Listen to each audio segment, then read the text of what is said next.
希伯來書第2章，這麼大的救恩，所以我們當越發鄭重所聽見的道理，恐怕我們隨流失去。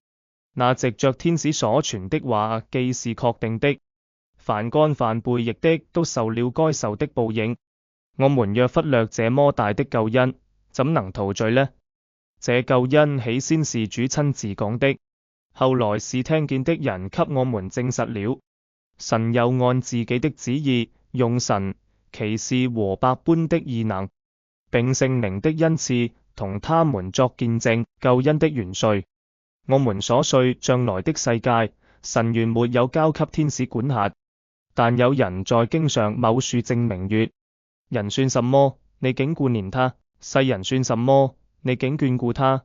你叫他比天使微小一點，賜他榮耀尊貴為冠冕，並將你手所造的都派他管理，叫萬物都服在他的腳下。既叫萬物都服他，就沒有剩下一樣不服他的。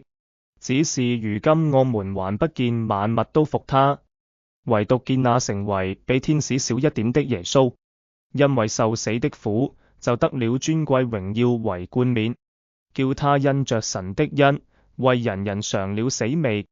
原來那為萬物所屬、為萬物所本的，要領許多的兒子進榮耀裏去，洗救他們的元帥。因受苦難得以完全，本是合宜的。因那使人成聖的和那些得以成聖的，都是出於一，所以他稱他們為弟兄，也不以為恥。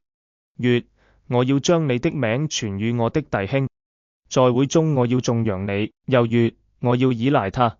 又說：看哪，我與神所給我的兒女，兒女既同有血肉之體，他也照樣親自成了血肉之體，特要藉着死敗壞那掌死權的，就是魔鬼，並要釋放那些一生因怕死而為奴僕的人。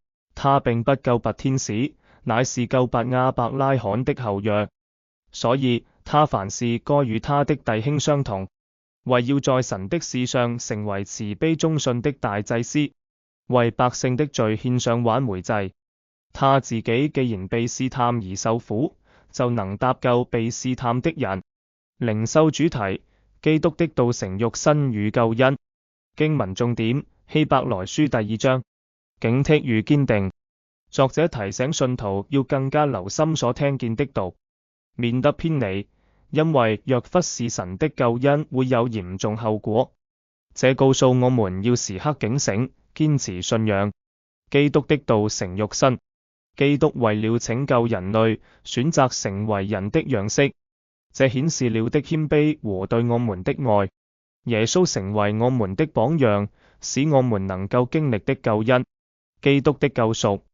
基督的受苦使成為許多人得救的源頭，這強調了在救恩計劃中的重要角色，並讓我們感受到神的慈愛與恩典。與我們的關係。耶穌成為與我們相同的肉身，使能夠理解我們的痛苦，並且成為我們的救主。這提醒我們在困難中可以依靠、釋放與幫助。